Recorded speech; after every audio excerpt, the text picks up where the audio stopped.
Me, Felix, man. Yeah. See. All right, Brandon, introduce yourself to the lovely people that haven't met you before on here. I meant to throw in there that you could, I meant to throw in there that somebody could get your role, come on the podcast by being in the Discord and, subscribing, and I forgot to. Well,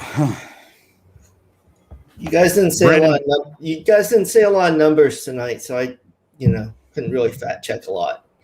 I guess I just kind of let the Eric Gilbert thing go. That's what happens when I don't really have a strong position. Is I don't throw facts out there because I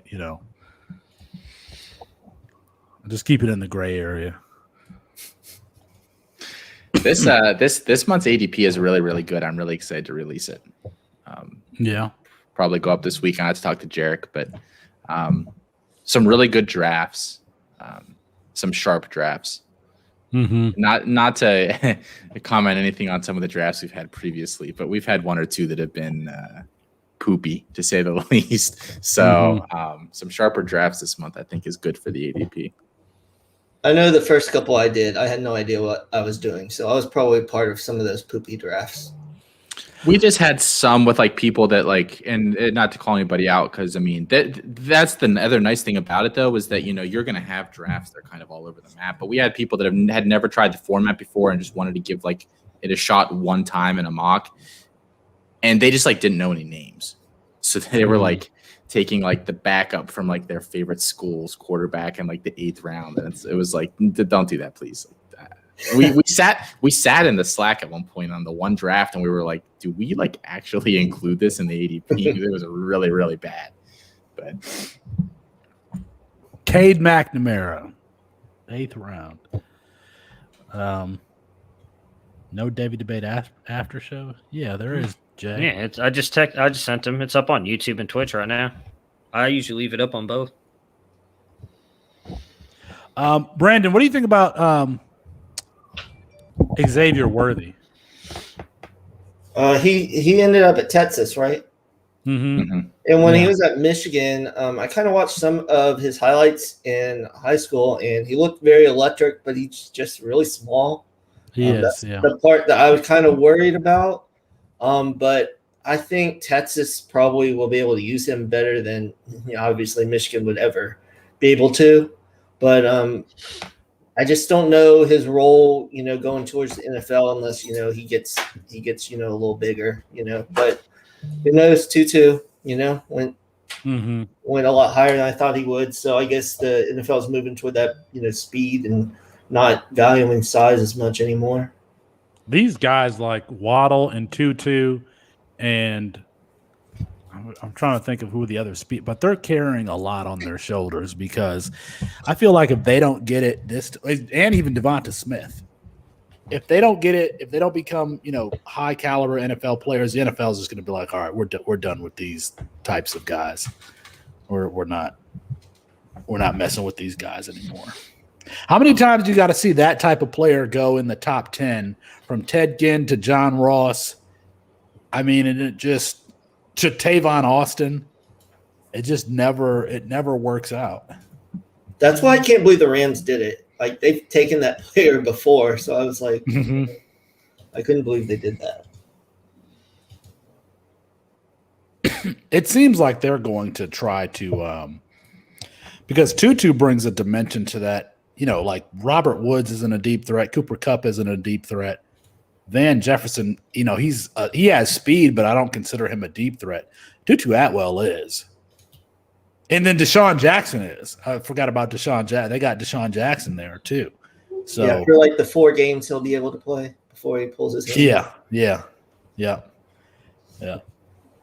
This will be the year he finally puts together a full whatever watch. Yeah, at 30 or whatever. So does anyone know how to trade on Fantrax? I can't find where my trade offer is on here. Yeah. It's if you get a notification, that it's funny because I never know how to do anything technologically, but I know how to trade on Fantrax. I know how to do it, but like this league with the 4 teams, you have your 2. I just can't fucking find the trade offer here. I don't. Yeah. I was just talking about that strategy that I employ. I'm doing it right now. So I'm trading down in the NFL, trading up on college.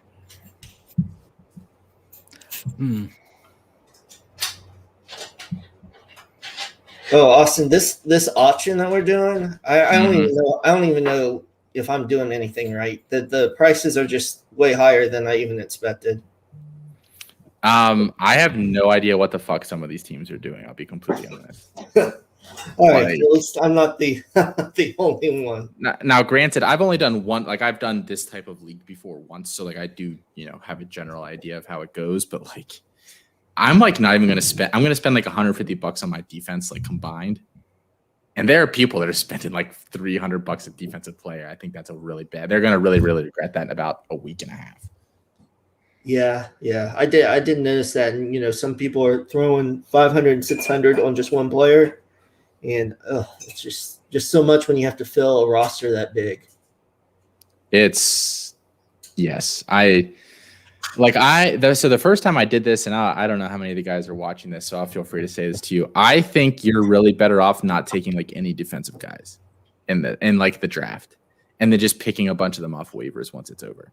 I think you really just load up on offense. You hit 7 or 8 guys you really like, and you just fill in the cracks. Leave yourself 20 roster spots, and then just sort by tackles and best player available last year, and then just scoop up whoever. That's what I'm going to do. So, yeah, I've only got one linebacker, but I only spent a little over 100 on him, and he was top. And he's the guy Peyton from NC State. Mm-hmm. And then I wanted to get one guy that I felt pretty good about, but under 150, and then the rest of the defense I'll probably just pick up people later. But yeah, I've been surprised so many defensive players been nominated. I didn't expect that. I've been nominating a bunch just to make people waste their money. That's all. I nominated John Emery, who went for way more than I'd ever pay for him. I've nominated a couple defensive guys. I'm just hoping that damn Bo Nix was going for almost 200. Yeah. Well, Caleb Ellaby is up right now, and he's at 101. That's one. Kalamazoo stand up. There's just some weird ass prices. I've been talking to Dwight about it because he's I don't even know if Dwight's won. He might have won one player, but it's I haven't won anybody yet. It's definitely interesting. So yeah. All right, we have a good question, but I don't have the power. Felix, do you have one in the comments there to click it? All right. So, hey, fellas, big fan of the show, and I finally subscribed to the site last week. Was just wondering what your CTC draft strategies are.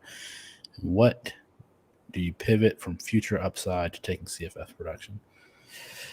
Yeah, I think it depends on the year. We just talked about it on the show, Todd. I think that the college pool is really shallow this year as far as guys that we think have NFL potential. So I'm in one C2C draft right now on the college side, and I took Travion Henderson in the first round, a freshman running back to be taken in the first round. And then my second round pick was will be a sophomore this year who hasn't really done anything, and that's Kendall Milton. So, but all that said, man, I still think that, in the first, I think that when you're out of guys who don't have NFL potential, and I think that you just have to make that switch. Well, you can still take dart throws, 4-star guys or guys who are projections, but you should make that switch relatively quickly where you switch to the players that you're going to who are going to produce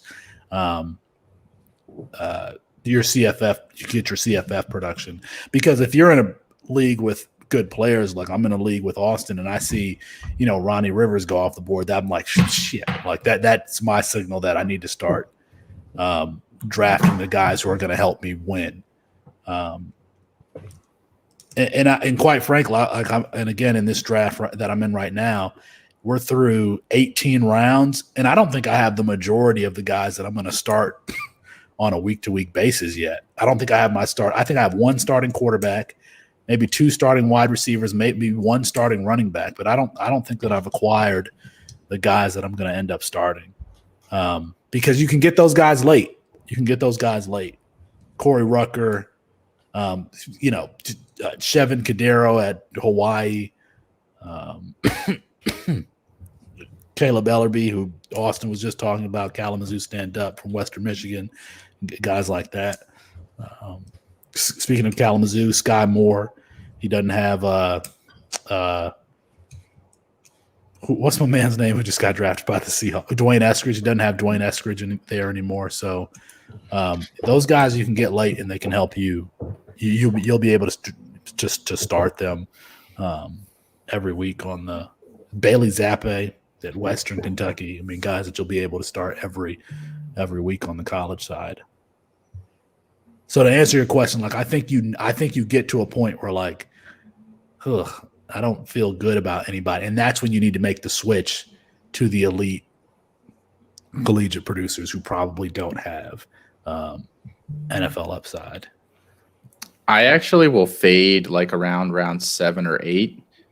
And that's why I really like picking on one of the ends if I can, as close to it as possible, because I'll just alternate college guy, Devy guy, college guy, Devy guy, college guy, Devy guy for like the next like 15 rounds or so. And then I'll just go straight basically into college. But and I'll even usually try to like, I mean, if I can, not to be anal about it, but I'll get, a running back and a running back. And then the next time through, I'll take a wide receiver and a wide receiver. Obviously, if there's a guy falling that I like, maybe I'll switch it up. But that's kind of how I do it.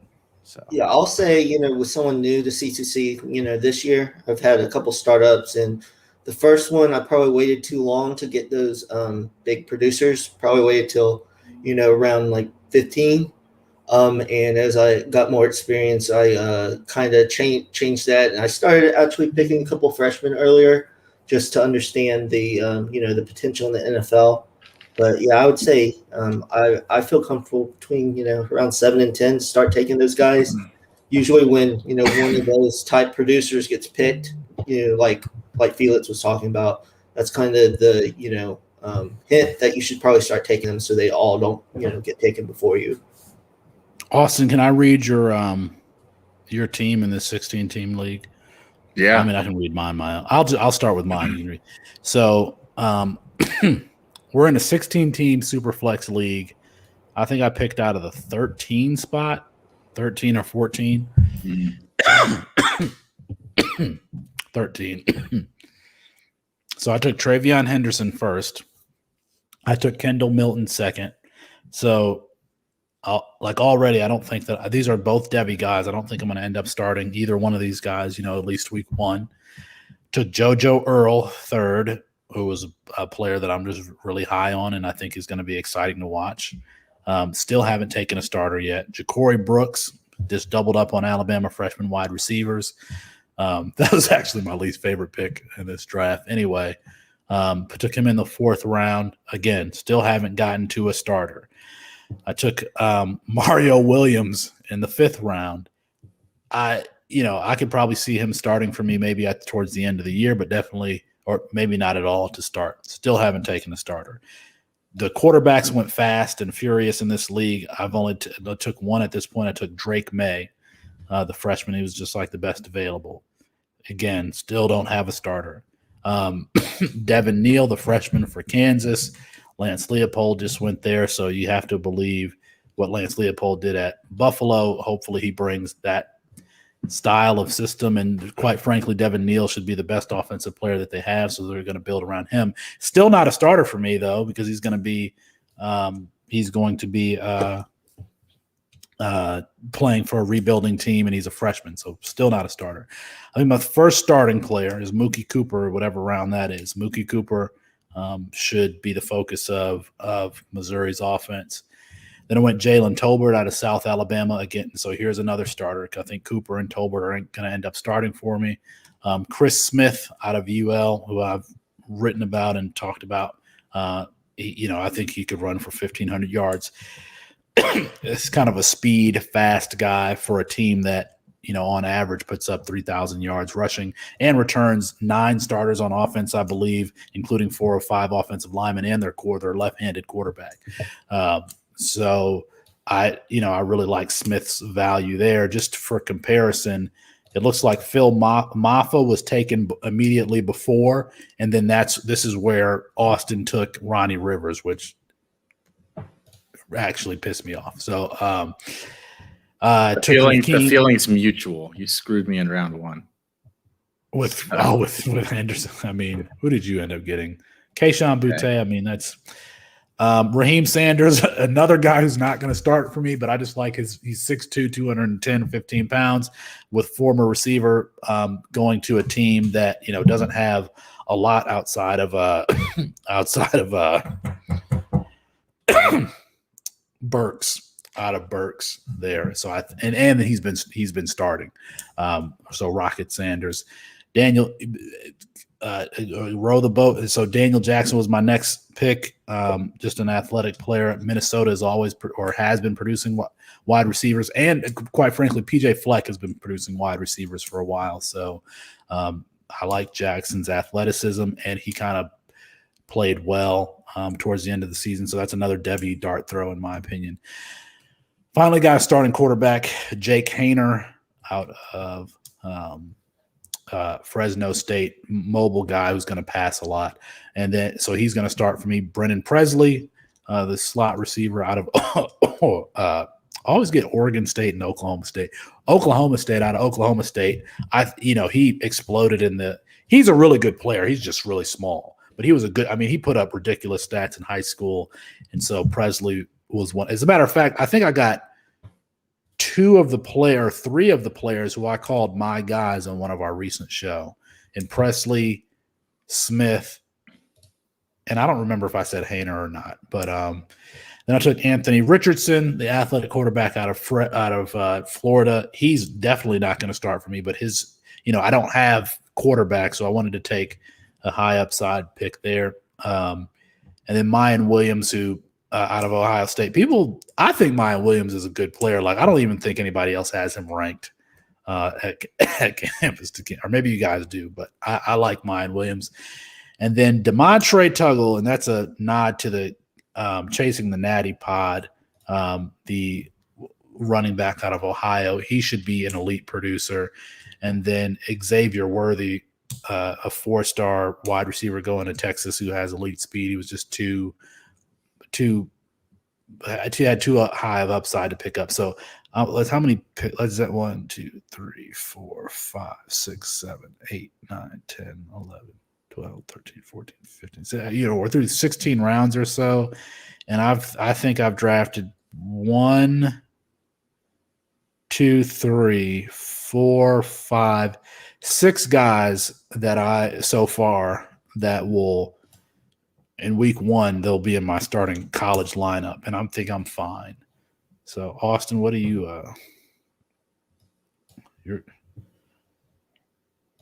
Yeah, I can just briefly go through my team. I got really lucky, actually. Boutte fell to me at the 114, which I think is just fucking nuts for a 16-teamer. Yeah, Brandon. Yes, he is. I think I was trying to look for the comment that I left. Matt was talking about Dante Moore earlier, and I think he's the guy that I commented that, like, he's the first player that I've watched that I legitimately am worried about him just getting fucking snapped clean in half. He's very skinny, but a very good thrower of the ball. He was at Michigan today. So that's we were talking about that. But so I grabbed Boutte in the first, Zach Evans in the second. Upside is there, whatever. And then I just started swinging. Like, if I was at batting practice, I just started swinging as hard as I possibly could for the next 5 rounds. I went JT Daniels because it's 16 team, and by this point, every quarterback you'd ever actually want was gone. Parker Washington from Penn State, Marvin Harrison Jr., Troy Franklin, just upside as much as I could possibly find. And then Jackson Dart. And I actually traded up for Jackson Dart because he was the last quarterback in my 16. And I said, if I don't get him here, I'm punting quarterback for a long, long time. So I traded up for Dart and then just went like college producer. I have Cole Turner, Bunkley Shelton, who I think leads ASU in receiving this year, Ronnie Rivers, Gabe Irvin, Jashawn Corbin, Elijah Badger. Then I took Evan Prater because he was still there, and he's going to be at Cincy for a couple years and do some nice things. Then Alton McCaskill, the 4-star kid going to Houston this year, and I think he's going to be a multi-year juggernaut there. And then 3 guys that Elijah Canyon, who's at Auburn, I think he's their leading receiver this year, if all reports out of camp are to be believed. Jair Shorter, who is a guy that I'm starting to fall in love with. He's at North Texas. He's going to be the Jalen Darden replacement. As a freshman, he did really well there in limited time, and then he got injured and missed last year. But he's big. He's bigger. Like he's like 6'2". Like he's NFL size, NFL level athlete. I think he could be, everyone's talking about Jalen Tolbert as like the guy that no one's talking about that could go on like day 2 of the draft next year. Don't sleep on Jair Shorter, who I think is a top 20 to 25 college receiver this year and then could declare. And then Danny Gray from SMU. He's going to be SMU's. I don't think Reggie Roberson can make it through a whole season. Roberson is just precipitous fall down my rankings this offseason. I loved him 2 years ago. He was my guy 2 years ago in the NFL draft. Then he said he was going back. I said, whatever, I'll stick with him. Then he went back and played well, but then got hurt. And now he's coming back for like a 6th year or whatever. It's just too much. So I'd rather Danny Gray's speedy guy. He's going to do some work this year. So how many starters do you think that you've, like in week 1 when you set your college football lineup on Fantrax, how many of these guys that you've drafted so far do you think are going to be in your starting lineup? Boutte, probably Evans, but he might not be, to be honest. Mm-hmm. So I'll say for sure Boutte, JT Daniels, Cole Turner, Ronnie Rivers, Jashawn Corbin, Shorter, Gray. For sure. Yeah. 1, 2, 3, 4, 5, 6, 7 of them so far. And you feel fine, don't you don't feel like panicked about getting guys? No, I'm going to have to pivot to quarterback here soon just to get the 16 teams. Like I can foresee a scenario where I just keep getting sniped and I'm like, oh, just wait till the next round. And then it's like 15 rounds from now and like literally almost every single starting quarterback is gone. And then you're like, oh shit. I didn't know that this league was going to be 14 or 16 teams. I mean, if I had known on the front end that it was going to be 16 teams, I might have been like. And it's a lot of them like first C2C.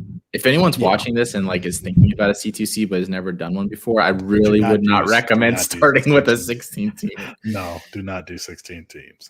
It sucks. It falls off real quick. Like I was shocked that I got Boutte and Evans. That's like about as good as you're going to do through the first 2 rounds without trading around as you're going to find. And it just took so many freshmen early on. I mean, 1, 2, 3, 4, 5 of my first 6 picks, 7. Oh my goodness, it just feels. That's what I did like with Franklin and you look around. Yeah, you look around and like, who am I going to take here? So. Is the NFL side for that one? Is it Superflex? Yes, it's Superflex. Yeah, because I started one. We're doing I'm actually in it with Alfred, and we did the NFL side first. And it's only 1 QB, but the college side it's going to have Superflex. So I haven't drafted for a 1 QB league in a long time. So it was really weird to start drafting that. So I'm interested how many teams? 16. I have the 101, so I'm going Mahomes. So that's why I kind of felt comfortable, like not, I don't even remember what pick I have in this draft. I get an inordinate amount of NFL 101s. You have. I'm just like I get so fucking lucky with that. Jay asked a good question there. He said, "What other fantasy podcasts do you guys listen to?" I listen to all the Devy podcasts. So the Devy Deep Dive, the Campus Life. I think that's it. Those are the only Devy podcasts out there, aren't they? I listen to Devy Marketplace. I like Shane and Kane. I listen to what's the one with Stoops and Ricky? I can see their picture. I don't know why I'm blanking on it too. Devy. Well, there's Devy Royale, which is a new one. Oh yeah, I like the Devy Royale. I missed this week's episode. I just listened to it before. Devy Delight. Devy Delight is. That's it.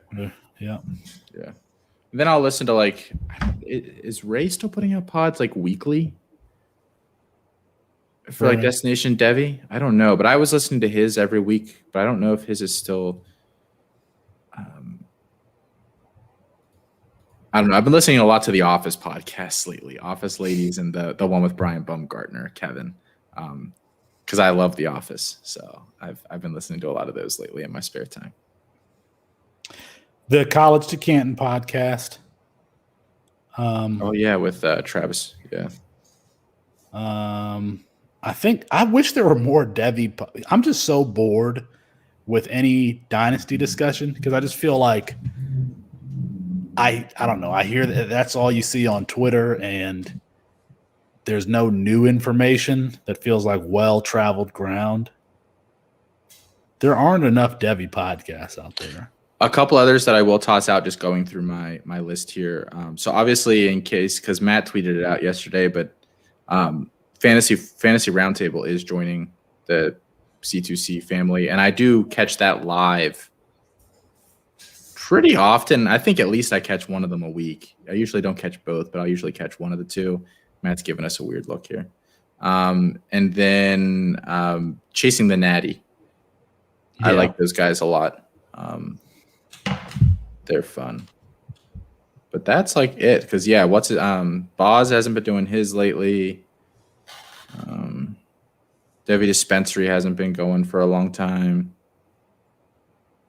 Why wait till Sunday? Mm-hmm. That episode this week's pretty good with DFS stuff. Some talk about their Patreon for like 10 minutes before the actual show. Yeah, we especially on the C2C pod, we like really try not to talk at all really before the pod. Like we were for a while, but like now that we're more established, we do not do that. When's Sharp Review's next episode, Felix? I've been working on it actually, and it's funny because I've been working on the next one and then the one after that because I had an idea today. But I last weekend was busy. Like I didn't have any. I worked Friday, Saturday, Sunday, so I wasn't able to finish it. And I think that I'll be able to finish it this week. Quite frankly, if I wasn't on here, I would be working on it. I'm trying to work on that. I'm trying to finish my Graham Mertz article because I think, like, I'm watching the All 22, and I see why is his completion percentage below 60%, and it's because they do low risk throws where, for example, like if he has one-on-one to a side, he'll go there with the throw, but he doesn't have somebody who can beat one-on-one coverage. So that ball ends up being complete. It's not picked off. It's, so I think he's doing what the offense is asked him to do. He just doesn't have players that can win consistently. So when he finds the solution, like that's the best place to go with the ball. It's just there's not a player who's going to win there, and he can't run. He doesn't run, so he finds the solution in the offense, in the play call, but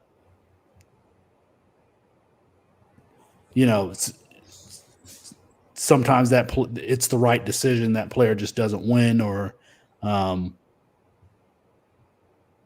that player just doesn't win. But he's very quick in processing information.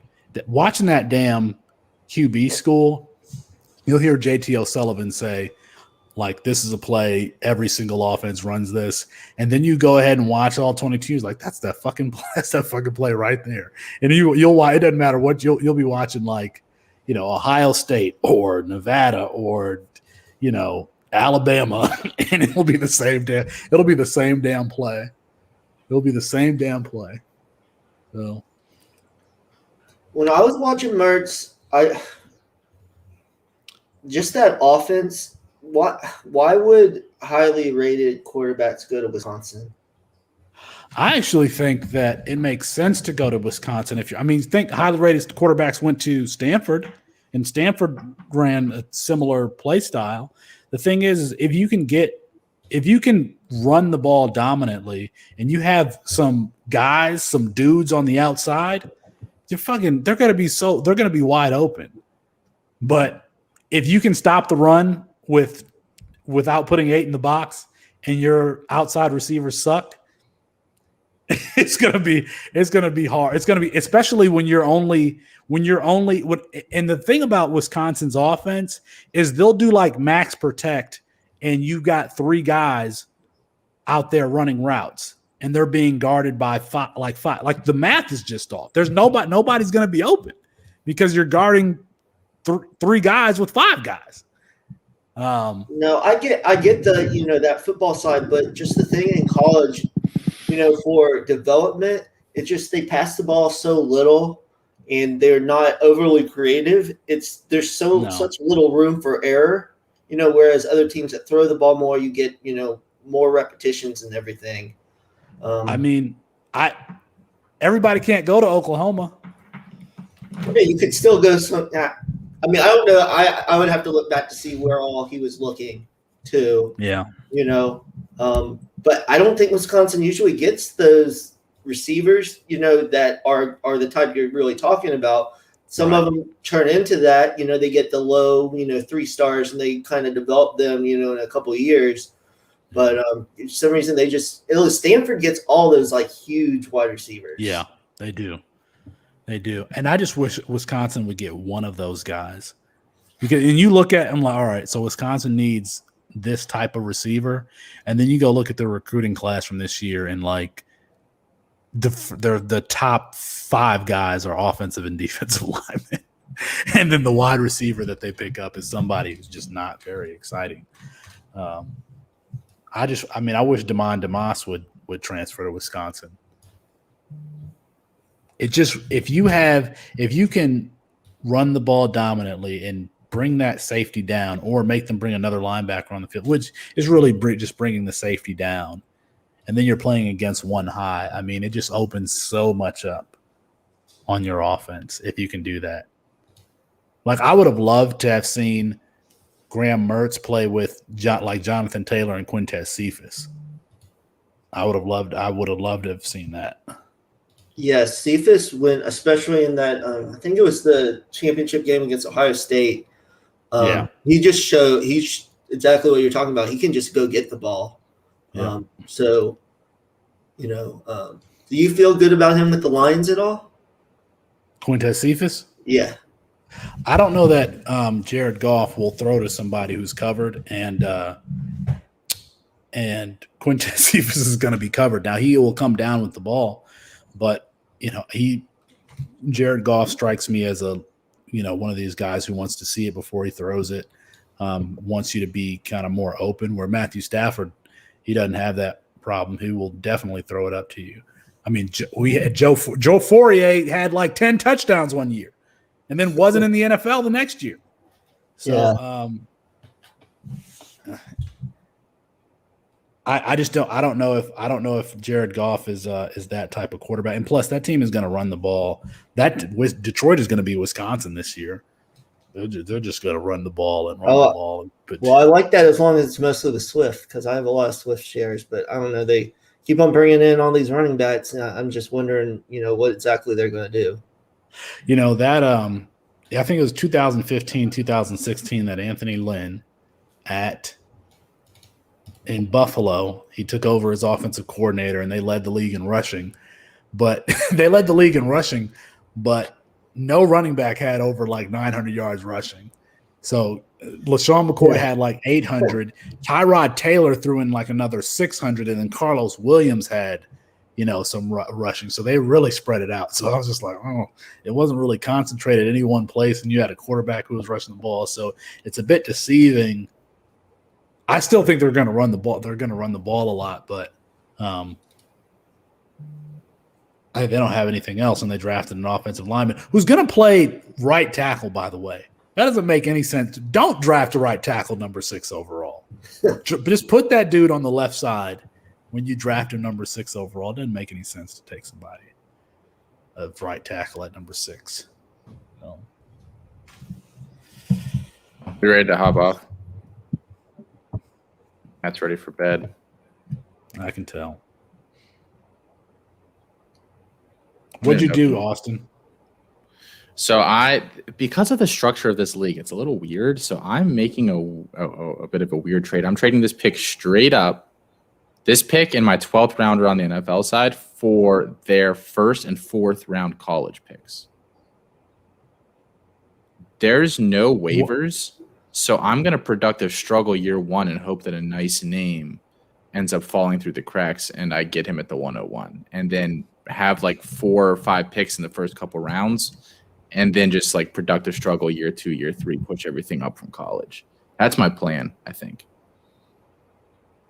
Let's see if it goes well or not. But